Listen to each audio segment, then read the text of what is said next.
des langues de feu qui se sont mises aussi sur chacun d'entre eux. Et ils ont commencé à parler des langues étrangères qu'ils n'avaient jamais apprises. Le phénomène a été tellement extraordinaire que plusieurs de ceux qui étaient là sont accourus et ont été étonnés d'entendre ces disciples parler des langues étrangères qu'ils connaissaient eux, qui venaient de l'étranger. Ce jour-là, à Jérusalem, il y avait beaucoup de Juifs de l'étranger, de tous les pays qui ont été nommés, qui étaient venus pour la fête de la moisson. C'était la Pentecôte, c'était une fête juive.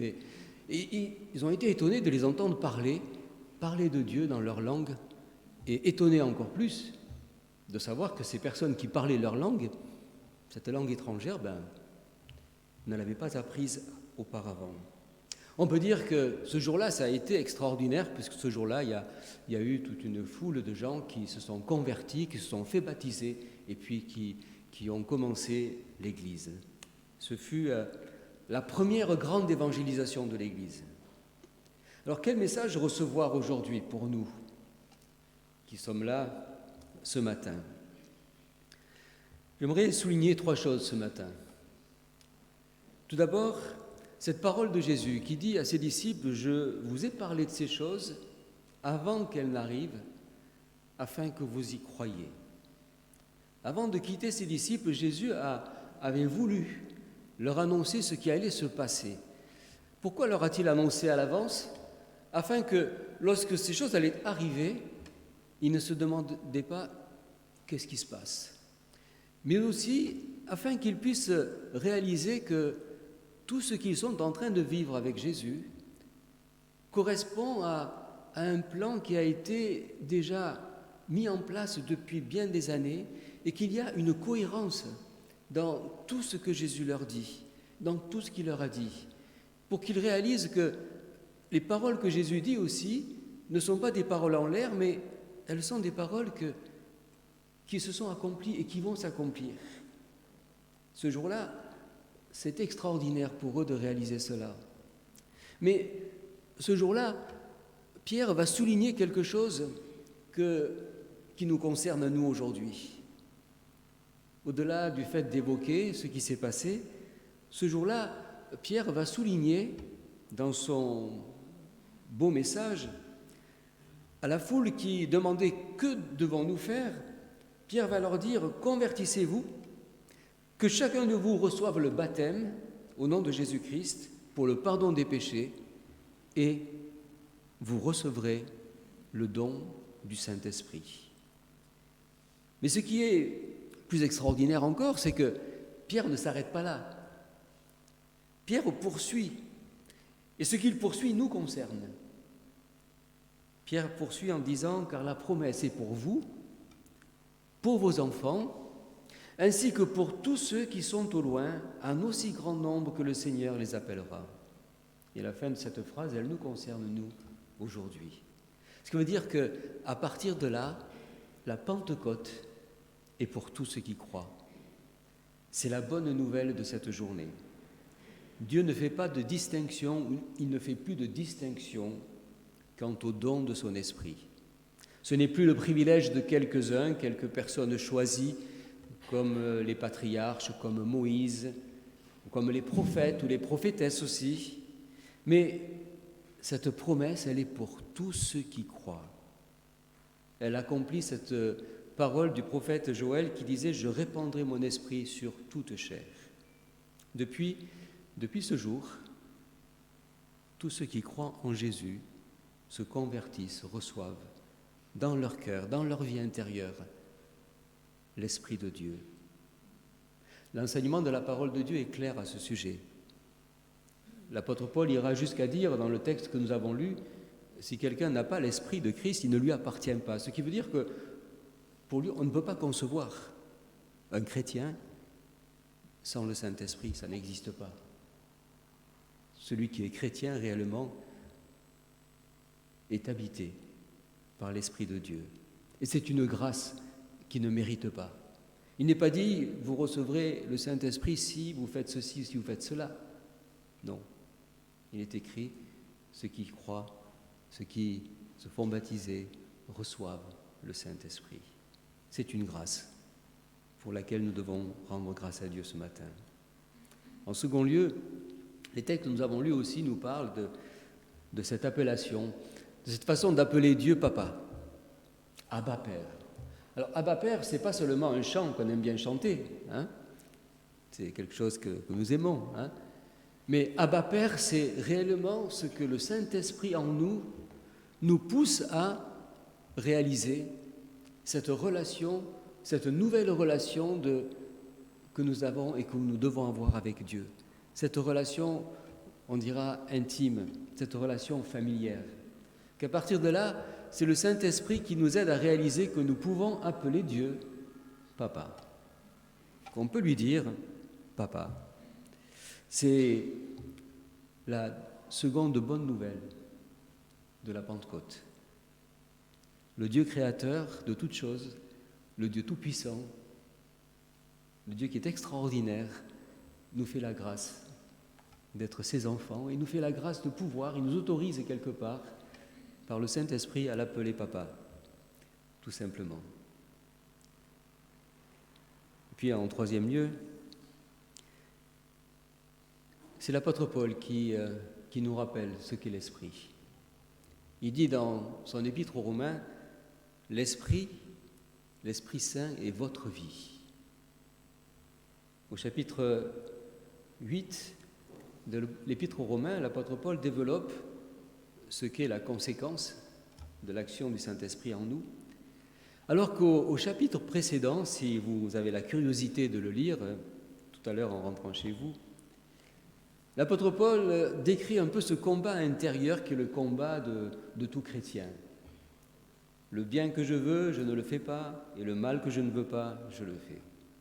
Il y a quelque chose en moi qui lutte. Et l'apôtre Paul nous dit que c'est l'Esprit Saint en nous qui va nous faire tendre vers ce qui est spirituel et non pas vers ce qui est charnel. C'est l'Esprit Saint qui agit en nous et qui nous pousse vers Dieu. Et c'est ainsi qu'il peut dire, sous l'empire de la chair, on ne peut plaire à Dieu. Or, vous n'êtes pas sous l'empire de la chair, mais de l'Esprit, puisque l'Esprit de Dieu habite en vous. Alors on peut dire que l'Esprit Saint est ce garant, il est cet avocat, ce défenseur, ce consolateur.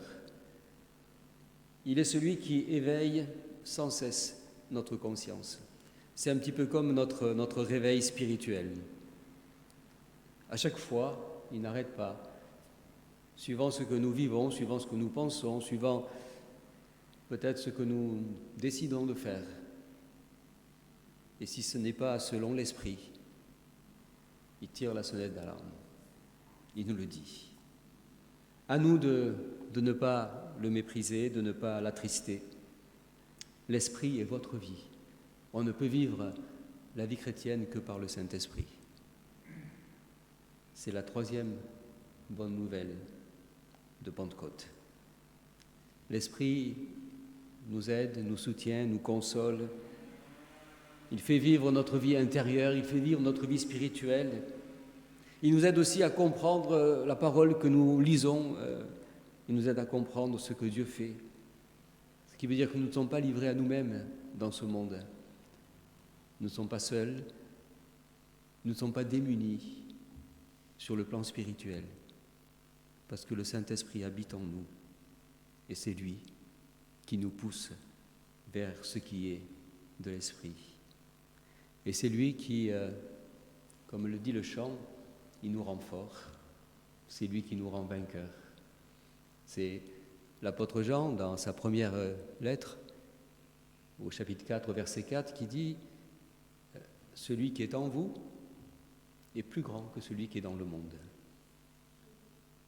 Si vous êtes fort, c'est parce que celui qui est en vous est plus grand que celui qui est dans le monde. Voilà ces trois bonnes nouvelles que la fête de Pentecôte nous rappelle. Que Dieu nous remplisse sans cesse de son esprit, comme il l'a fait pour les disciples le jour de la Pentecôte. Bénissons Dieu pour le don de son esprit Bénissons-le pour cette relation filiale que l'on a avec lui, que nous pouvons dire à Dieu, Papa, c'est notre Père. Bénissons Dieu aussi de ce que par son esprit il nous permet de vivre la vie chrétienne. Sans lui, c'est impossible. C'est lui qui est notre force, c'est lui qui est notre vie, c'est lui qui nous donne la victoire. Que Dieu bénisse sa parole en chacun de nous et qu'il nous remplisse de joie, de la joie du Saint-Esprit. Amen. Je vais demander à Annie de venir lire le texte en arménien. Բիդի շարունակենք հայերենով, բիդի գարտան կորց հարակելոց, երկրորդ գլուխ, առաջին համարեն մինչև 11-րդ համարները միայն։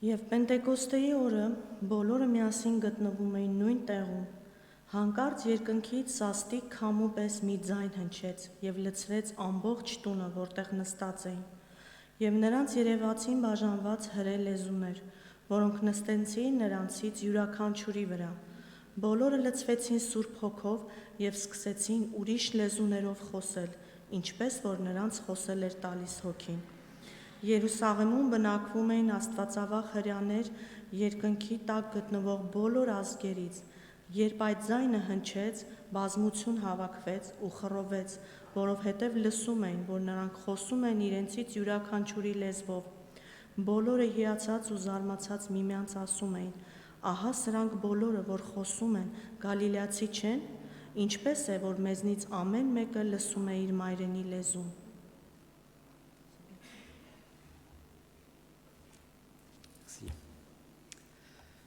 Ամենքն ալ Սուրբ Օքիով լեցվեցան։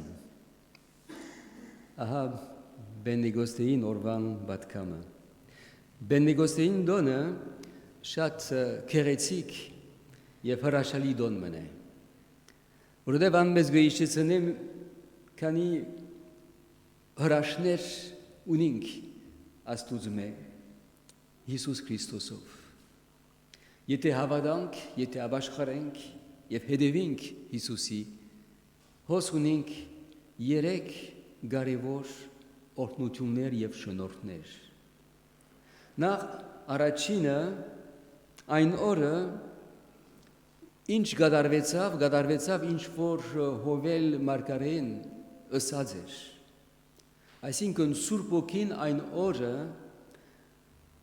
բոլոր աշակերտներուն վրա տապվեցավ։ Այսինքն Սուրբ Օքին ոչ միայն որոշ անձերու վրա պիտի տապվի, հապա նաև Սուրբ Օքին Բենտեկոստեին օրվանե սկսյալ բոլոր հավատացյալներուն վրա տապվեցավ։ Պողոս առաքյալ գսե թե եթե մեկը Քրիստոսի հոգին չունի, անորը չէ, կնշանակի որ անգարելի է որ հավատացյալը չգարենա Սուրբ Օքին ունենալ, անգարելի է։ Եթե մեկը հավատացյալ է, անպայման գսե Պողոս առաքյալ Սուրբ Օքին ունի։ Այսինքն Բենտեկոստին օրը գսորվեցնե մեզի թե Աստված դարբերություն չի տներ, ինչպես անցյալին մեջ ուր որ Մովսեսը միայն կամ քանի մարգարեները միայն Սուրբ Օքին ունեին նոր ուխտի մեջ եւ Բենտեկոստին օրվանե սկսելով բոլոր անոնք որոնք աբադան Սուրբ Օքին ունին շնորհք մնե պայմանը միայն հավատալ եւ հետևել երկրորդ Բենտեկոստին օրվան երկրորդ բարիլուրը հետևյալն է որ Պողոս առաքյալ գսե մեզի թե Սուրբ Օքին մեր մեջ գմղե որբեսի մենք գարենանք Աստված գոչել ապա հայր այսինքն Սուրբ Օքին մեր մեջ այս գիտակցությունը գուտա որ մենք Աստուծո զավակներ դարձած ենք Հիսուս Քրիստոսով։ Եվ ասկեդո Սուրբոքին միջոցով մենք ունենք նոր արաբերություն Աստուծո հետ, որը Աստված մեր հայրն է եւ գրնանք մինչեւ on զին գոչել ապա հայր։ Այս է շնորհքը։ Եվ երրորդ շնորհքը, որ Բողոս Արաքյալ գիշեցնե մեզի այսօր իր Ռոմայացիս տորտին մեջ գբատմե թե ինչպես մենք իբր հավատացյալներ շատ անգամ բայկար ունենք մեր մեջ հոգին եւ մարմինը, հոգին կորձեր եւ մարմինին կորձերը։ Եվ գսե թե այս բայկար ունենք, որ բարին, որ գուզենք կնել, չեն կրնարնել, եւ չարը, որ չեն կուզերնել, գնենք։ Եվ գսե ինչպես կրնանք ազատվել, ինչպես կրնանք հաղթել, եւ գսե թե Սուրբ Օքին է, որ մեր մեջ մեզ այս ուժը գուտա, որբեսի հաղթենք, որբեսի փոխանակ մարմինին կորձերը գադարել, հոգին կորձերը գադարենք։ Հովհաննես Արաքյալ ինքը գրեց, թե մեծ է այն հոգին, որ ծեր մեջն է, կամ թե ան, որ աշխարհի մեջն է։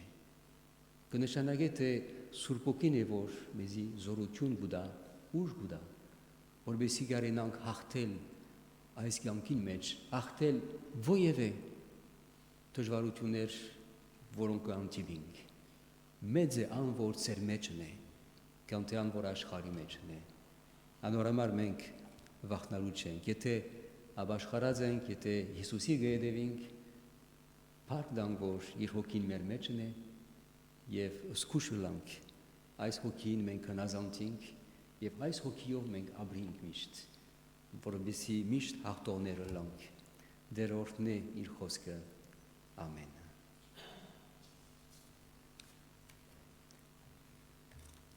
Հիմա լրության մեջ մնանք եւ մտածենք այս բադկամին եւ մեր աղոթքները բարձրացնենք Տերոջը մեր սրտերում մեջ։ Restons un instant dans le recueillement maintenant et méditons sur ce message et dans nos cœurs aussi faisons monter vers Dieu notre reconnaissance, notre adoration de ce qui nous rappelle qu'en ce jour, il nous a donné son esprit.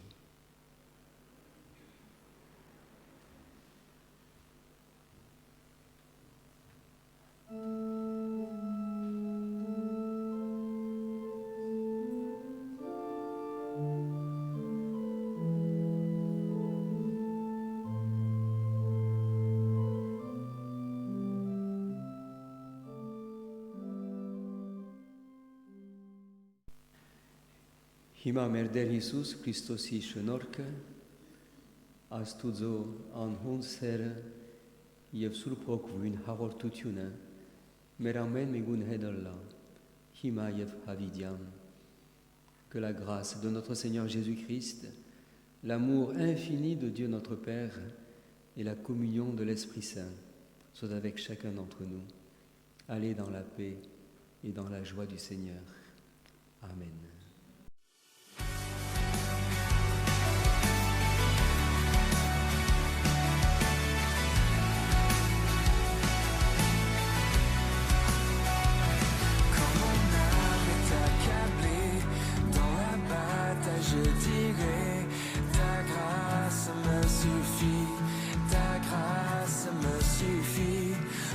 Je suis éprouvé, je ne suis pas délaissé, car toi seul me suffit.